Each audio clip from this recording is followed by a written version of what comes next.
bonjour à tous. On va se présenter. Moi, je suis Romane Béraud, donc je suis diététicienne à la Ligue contre le cancer au comité de la Loire. Et Eric Gouzy, je suis médecin du travail, donc à Sud-Loire Santé au Travail, et je suis médecin coordinateur de la cellule maintien dans l'emploi du service. Du coup, on vous propose une petite heure d'échange autour du dépistage du cancer du côlon, puisque on est au mois de mars, et au mois de mars, c'est Mars Bleu, qui est le mois de promotion du dépistage organisé du cancer colorectal. Et du coup, on va allier à la fois le dépistage avec le côté nutrition pour savoir comment se protéger de ce cancer par nos comportements nutritionnels. Allez, on commence par un petit sondage. Donc, le cancer colorectal est l'un des cancers les plus fréquents. À votre avis, vrai ou faux?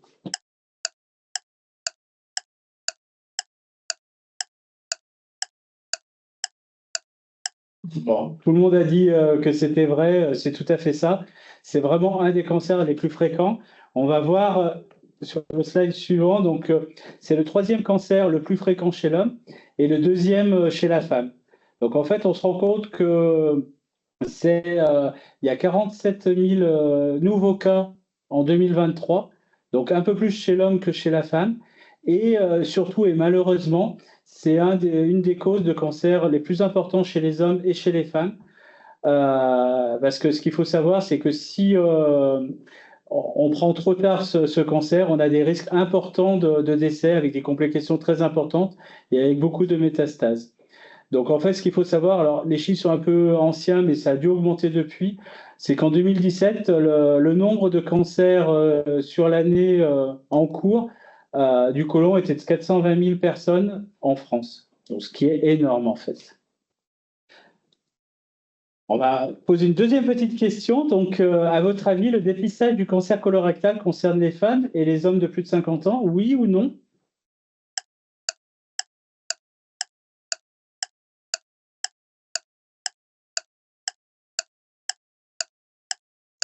Trois vrais? Bon, ça va.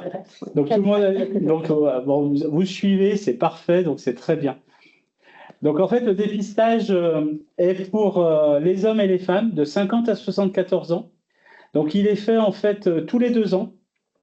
Et c'est un programme qui est national, donc qui doit être fait lorsque vous ne présentez ni symptômes, ni antécédents personnels, ni familiaux de polypes, de cancer ou de maladies touchant le côlon ou le rectum. C'est-à-dire qu'en fait, si vous avez des antécédents familiaux, si vous avez eu déjà des soucis au niveau du côlon, ce dépistage n'est pas fait pour vous puisqu'il faudra toujours continuer à être suivi par le gastro-entérologue qui vous suit. C'est bien expliqué dans la lettre que vous recevez dès que vous avez 50 ans. Alors souvent, on voit des salariés qui sont un peu dépités parce qu'à 50 ans, ils reçoivent une lettre pour le dépistage du cancer du côlon. Quand on est une femme, on reçoit aussi pour le cancer du sein.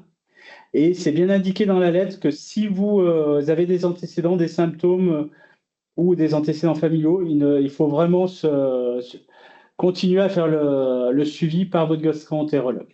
Et n'hésitez pas, si vous recevez la lettre et que vous êtes déjà suivi du coup par votre gastro-entérologue ou votre médecin traitant, au dos, à adresser du coup, à renvoyer la lettre en disant que vous êtes déjà suivi pour éviter que vous ayez des relances tous les 2 ans. Voilà, ça c'est vrai que c'est quelque chose auquel, voire tous les 6 mois auquel il faut penser. Alors pourquoi faire un test? J'en ai parlé un tout petit peu au départ. C'est vrai que le cancer colorectal évolue souvent, dans un premier temps, sans symptômes ni signes perceptibles. Souvent, quand on a du sang dans les selles, c'est souvent trop tard parce que c'est vrai que le cancer est quand même bien évolué. Et donc, se faire dépister régulièrement permet d'identifier ce cancer à un stade précoce où on va pouvoir mieux intervenir. Ce qu'il faut savoir, et on a vu tout à l'heure dans le nombre de décès, c'est que c'est un cancer qui peut être très agressif si il évolue dans le temps. Et alors, pour parler un petit peu de santé au travail, souvent, plus on tarde, plus on va avoir des complications liées au traitement de ces cancers, et plus le retour au travail va être difficile.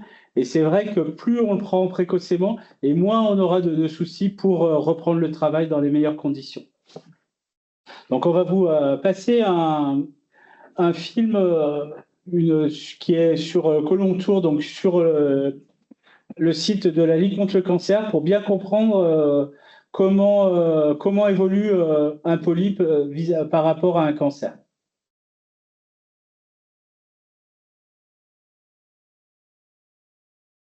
Je sais pas s'il y aura normalement, vous devrez entendre le son. N'hésitez pas à nous dire après dans le chat si ça fonctionne pas. On va du coup passer une ou deux étapes. On va aller directement là où on veut vous emmener, c'est-à-dire à l'intérieur d'un côlon, pour comprendre, comme disait Eric, l'évolution des polypes. Vous vous demandez peut-être ce qu'est le côlon et où il est situé. Bien, le côlon est un organe intra-abdominal qui fait suite intestinal ou petit intestin qui joue un rôle dans l'absorption intestinale et il va comporter plusieurs parties, le côlon droit, le côlon gauche et le rectum. Rectum qui est un organe important pour le contrôle de l'évacuation volontaire des selles. Alors, le côlon a plusieurs fonctions. Très schématiquement, un rôle d'absorption de l'eau, un rôle de stockage, j'en ai parlé, un rôle dans l'évacuation des selles, mais également un rôle métabolique. Et il faut insister sur le rôle très important de ce qu'on appelle le microbiote intestinal, c'est-à-dire les milliards de bactéries qui sont situées dans la lumière du côlon.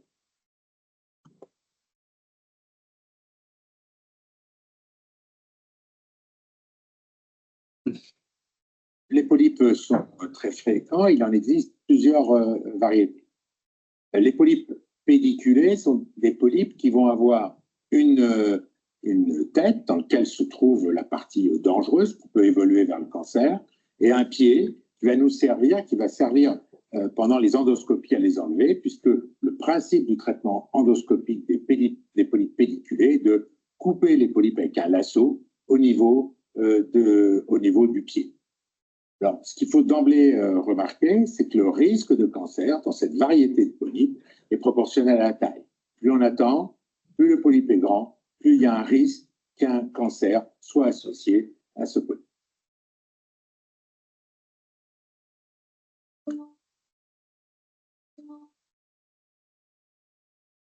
Les polypes sessiles sont une autre variété de polypes. À la différence des polypes pédiculés, où il y avait ce pied, leur implantation sur le côlon est beaucoup plus large. Eux aussi, ils exposent à un risque de cancer en fonction de la taille. Plus ils sont grands, plus le risque de cancer est important. Ils posent surtout des problèmes pour les enlever, pour les réséquer, où il nécessite une technique particulière. On injecte du liquide dessous pour les enlever et éviter des complications.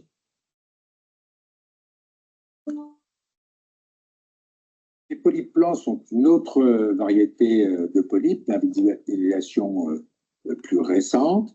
Ils sont légèrement surélevés par rapport à la muqueuse avoisinante. Là aussi, ils sont de taille variable, mais le risque de cancer est proportionnel à leur taille. Plus ils sont gros, plus le risque de cancer est important. Une mention à part pour les polypes dits déprimés, qui sont une variété beaucoup plus rare, mais où le risque de cancer survient à moins de 10 mm de diamètre et qui sont heureusement rencontrés que dans une coloscopie sur 500.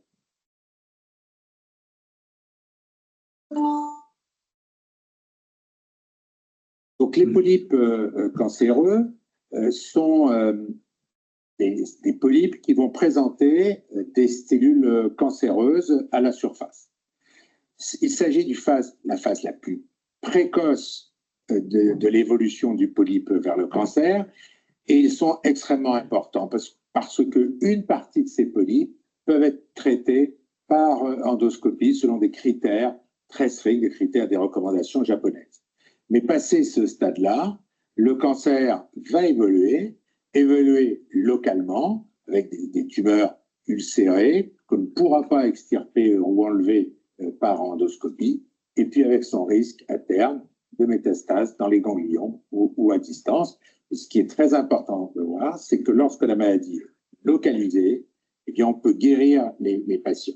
Lorsque la maladie est beaucoup plus avancée, c'est des traitements à la fois beaucoup plus lourds, et donc c'est important de faire une prévention à un stade très précoce, même quand il y a un cancer un stade précoce, il faut retenir qu'on peut guérir.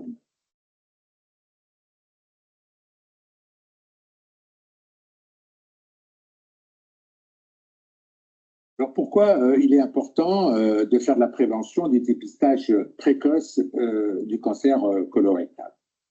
En fait, l'évolution entre une muqueuse normale du côlon et le cancer est une évolution lente sur environ 10 ans. Il passe par plusieurs étapes.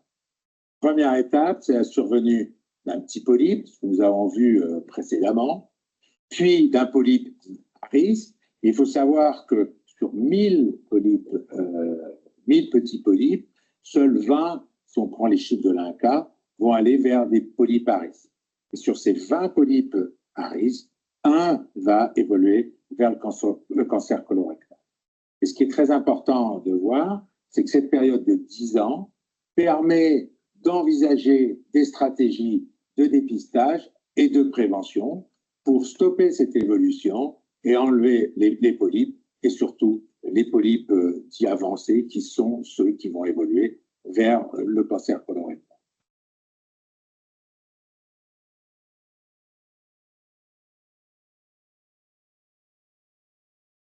On revient au diapo. Après cette visite virtuelle.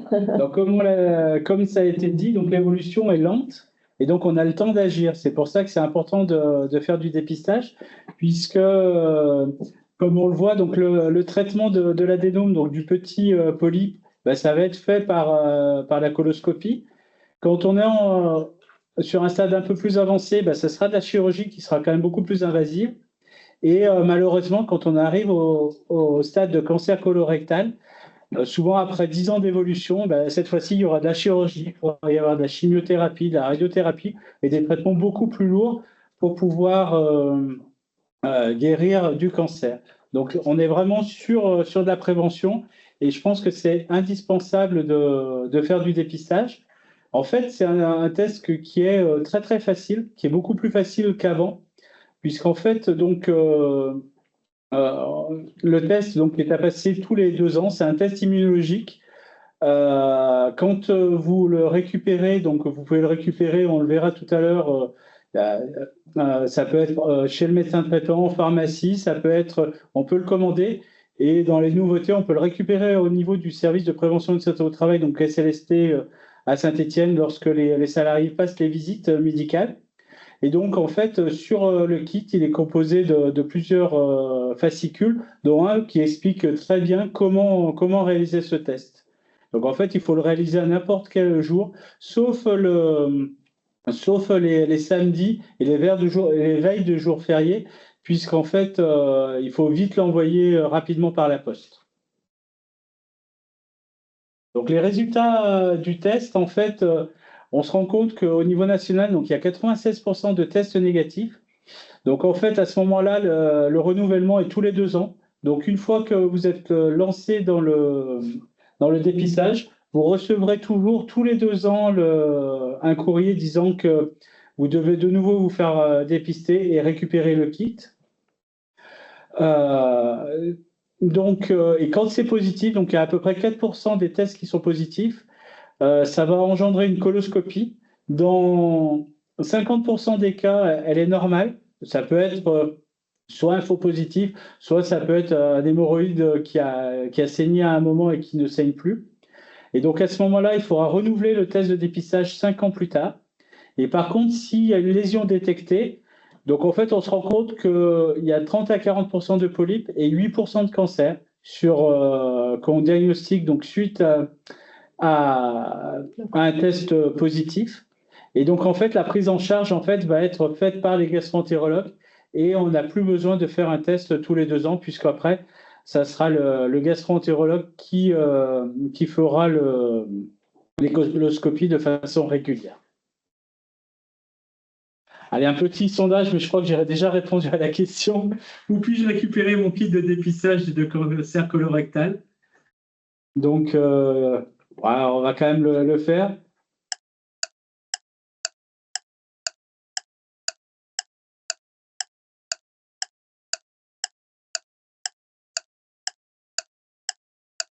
Ah, On va donner là. On va donner la bonne réponse, en fait. Donc, en fait, on peut le récupérer donc, chez son médecin traitant. Ça, c'était ce qui était fait pendant des années, pendant très longtemps. Mais c'est vrai que l'accès au médecin traitant peut être compliqué. Donc, en fait, le test, maintenant, peut être récupéré en ligne. Donc, on vous met l'adresse mail pour récupérer le kit. C'est une adresse Internet.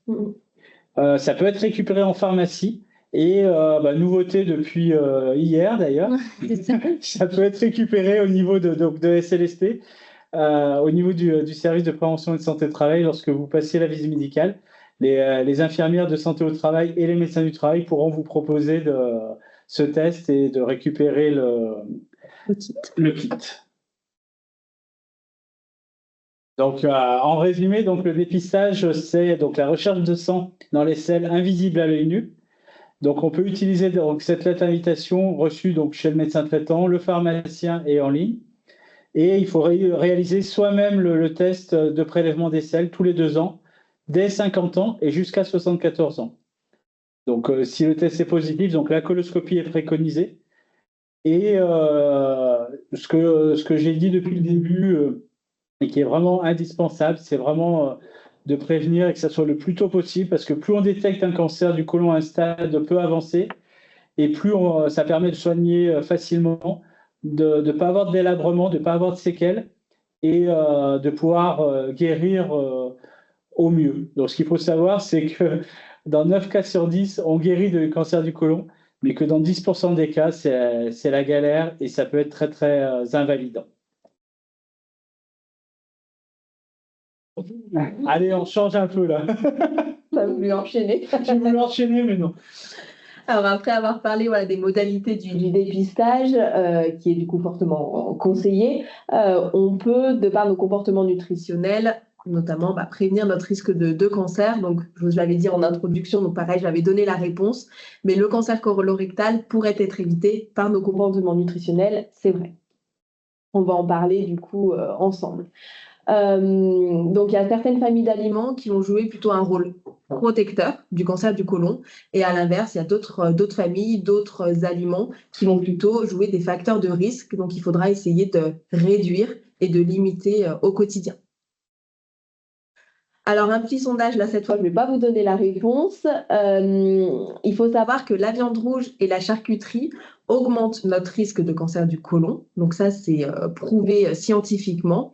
Mais finalement, qu'est-ce qu'on entend par viande rouge et quels animaux appartiennent à cette famille? Donc, je vous laisse, pareil, mettre le petit numéro dans le chat. Est-ce que c'est la réponse 1, la réponse 2 ou la réponse 3?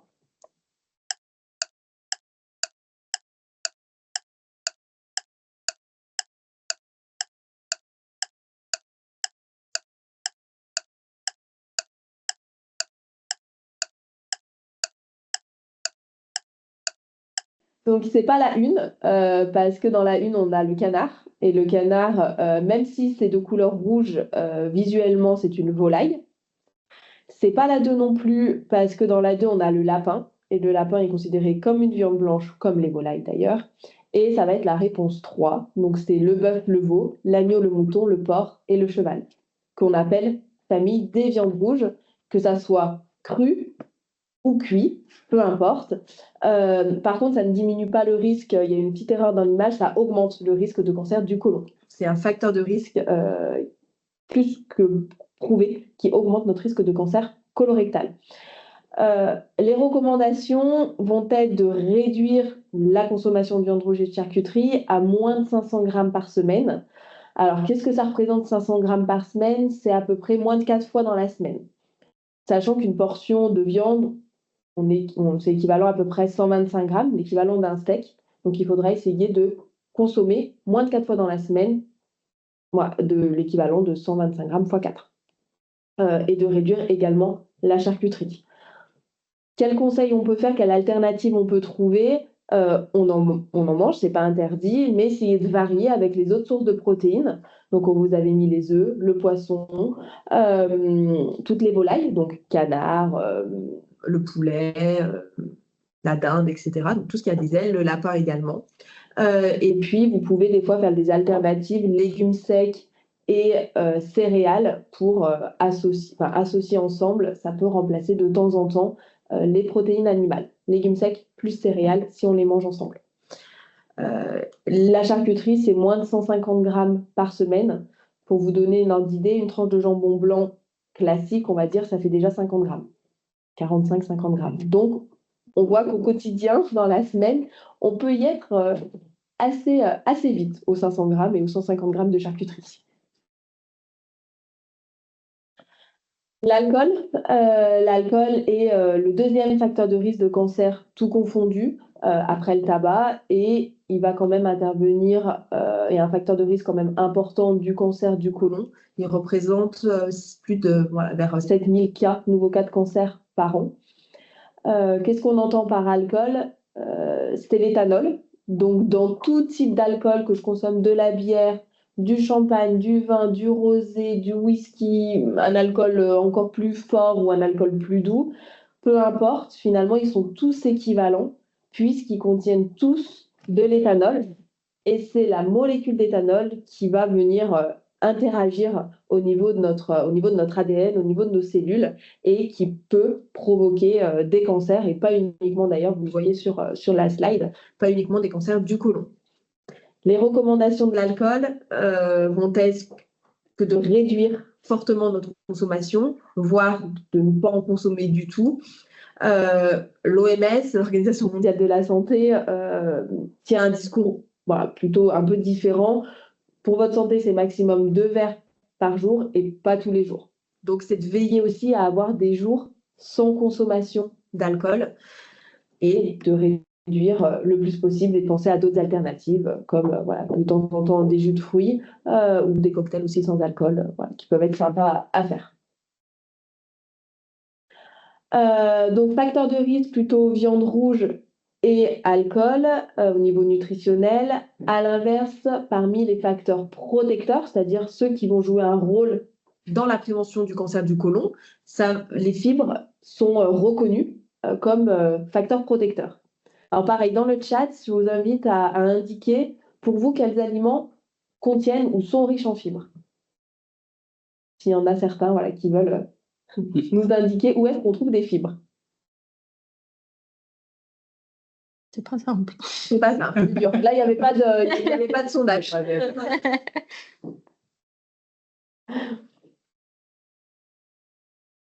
Quelqu'un qui essaye.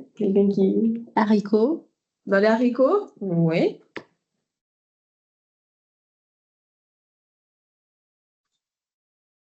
Pain complet. Pain complet, ok. Allez, on va vous aider. Alors, les fibres alimentaires, il y a plusieurs familles qui en contiennent. Donc là, c'est un niveau de preuve probable et convaincant aussi au niveau du cancer du côlon. En fait, les fibres, pour vous expliquer un petit peu comment ça fonctionne, elles agissent comme un balai, comme des petits fils qui vont venir nettoyer notre intestin.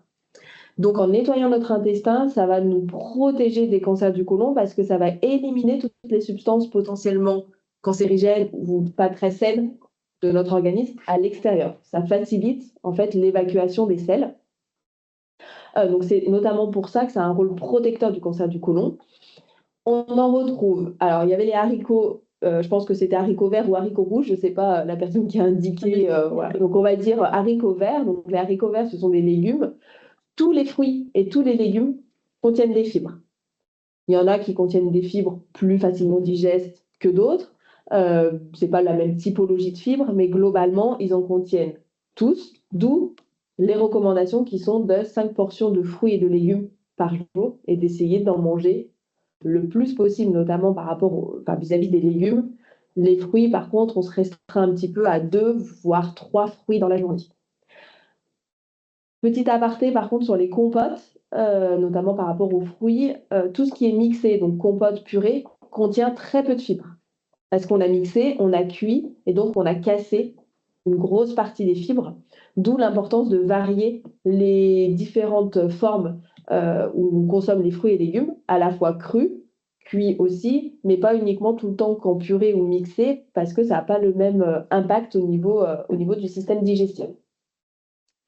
On retrouve aussi des fibres dans les légumes secs, Donc là, si la personne voulait dire haricots rouges, elle avait juste aussi haricots rouges, lentilles vertes, lentilles corail, les pois chiches, les pois cassés.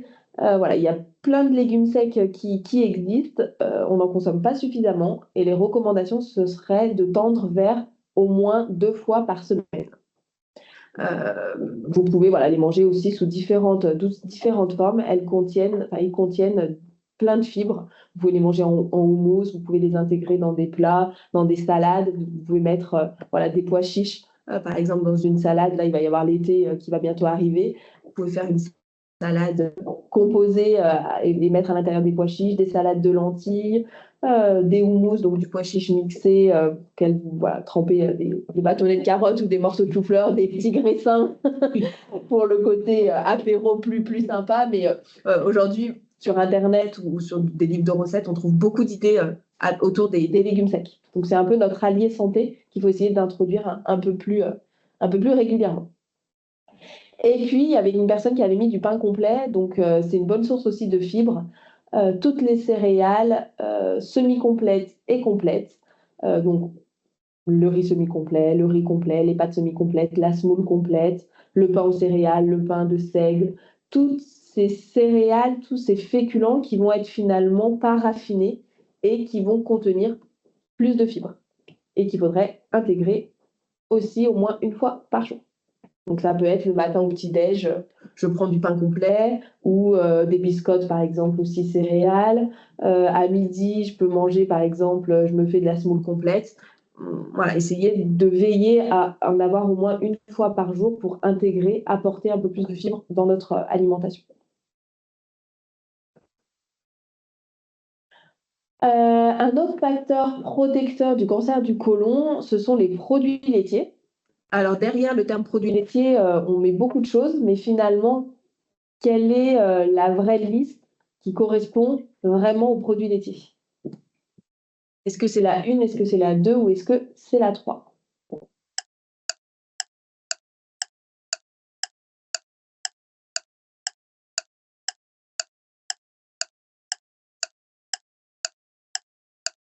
Alors la 3 est la bonne réponse.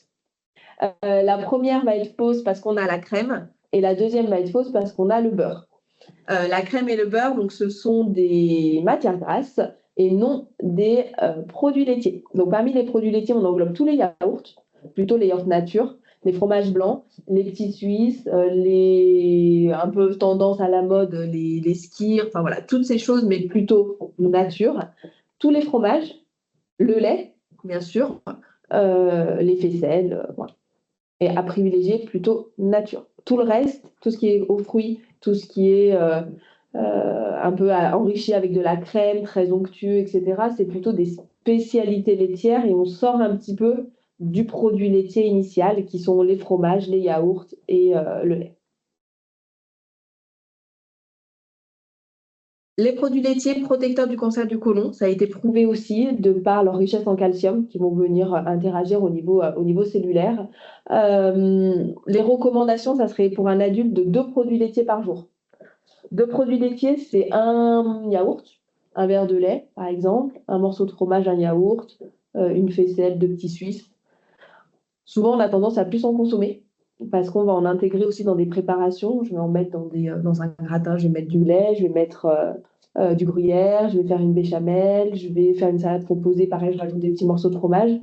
Donc, veillez au cours de la journée, à essayer de respecter, de tendre vers les 2 produits laitiers par jour et de varier aussi les types de produits laitiers que vous consommez. Alors, par rapport à la prévention des cancers et notamment du cancer du côlon, alors on sait que l'âge va jouer, de toute façon pour tous les cancers, puisque le cancer est quand même une maladie liée principalement au vieillissement cellulaire. Nos antécédents personnels et familiaux, tout à l'heure tu en as parlé par rapport au test, et puis notre mode de vie. Donc forcément une consommation excessive de viande rouge, un manque de fibres alimentaires, être plutôt sédentaire, donc avoir une activité physique qui va être restreinte. L'alcool et le tabac va favoriser l'apparition de ce type de cancer notamment, mais aussi d'autres cancers.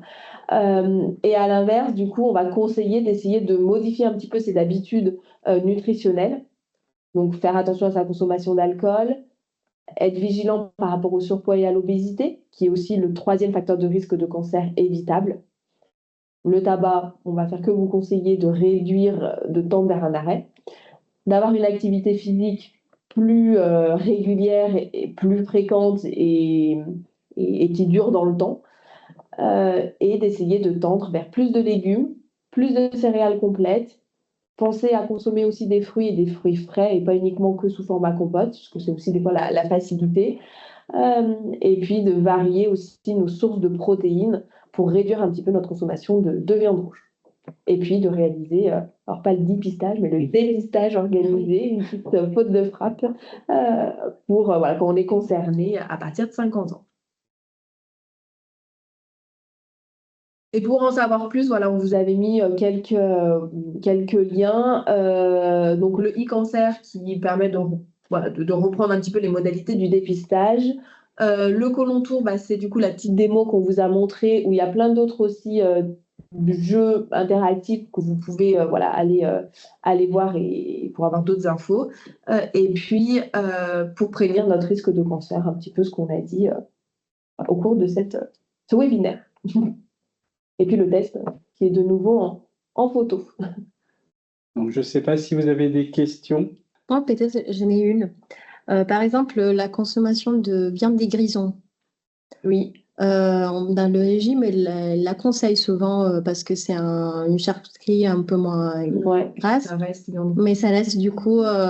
Alors après, dans les charcuteries, il y a des charcuteries qui vont être de meilleure qualité nutritionnelle que d'autres. Par rapport, vous prenez le jambon blanc, va être de meilleur, de jambon blanc ou jambon de poulet, va être un peu meilleur que le saucisson, que le jambon cru. Après, c'est d'essayer de varier un petit peu, mais ça reste quand même. Ça reste une charcuterie, ça reste de la viande rouge, parce que l'animal initial est le même. C'est le mode de fabrication, Mais pensez à manger aussi de temps en temps des sardines, de temps en temps du thon, des œufs. Et puis les protéines, finalement, 1 fois par jour, c'est suffisant. Donc de miser plus sur les féculents et sur les légumes, plutôt que sur les protéines, qui finalement, on en a largement suffisamment en mangeant 1 portion par jour. Donc par exemple, une salade où il y a des œufs et à côté de la viande des grisons, c'est même trop. C'est même trop. Alors après, si tu fais 2 œufs et que tu es 4, voilà, mais tout dépend après combien on est aussi à partager la salade. Mais des protéines, j'aurais tendance à dire qu'on en mange un petit peu trop. On en trouve aussi dans les produits laitiers, donc on en a suffisamment. Si on complète par exemple avec un yaourt. Voilà, c'est ça. Ça fait trop. Donc on va terminer le chat. Merci pour votre attention. N'hésitez pas à consulter le site slst.fr avec l'agenda des prochains webinaires. Donc n'hésitez vraiment pas. On a beaucoup de webinaires prévus sur toute l'année. Et concernant la prévention de la désinsertion professionnelle, un webinaire sur le dernier trimestre 2025. Donc n'hésitez pas à consulter le site internet slst.fr. Merci à vous. Merci beaucoup. Merci. Au revoir. Bon après-midi. Au revoir.